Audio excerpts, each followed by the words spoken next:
Hi viewers, welcome to Excel Tutorial Hub. In this video, we will learn about the filter in Excel. Filtering in Excel refers to the process of displaying specific rows of data in a table, while temporarily hiding other rows based on a specified criteria. It allows you to focus on particular subsets of your data without altering the original data. Let's walk through the function with the help of this table. So here I have already created a table with ID, name, age, gender, occupation and city. Now let's apply the filter. To apply the filter, we need to highlight the first row. Click on data, click on filter.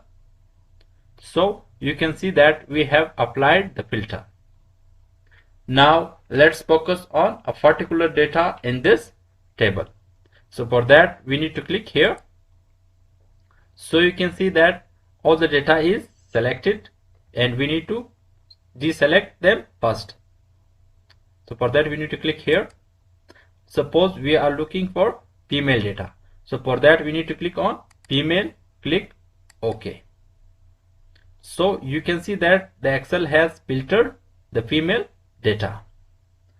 And now let's remove the filter without altering the original data. So for that we need to follow the same process. We need to click on data, click on filter. So you can see that we have removed the filter without altering the original data. So that's how we can use the filter function in Excel. Thanks for watching this video.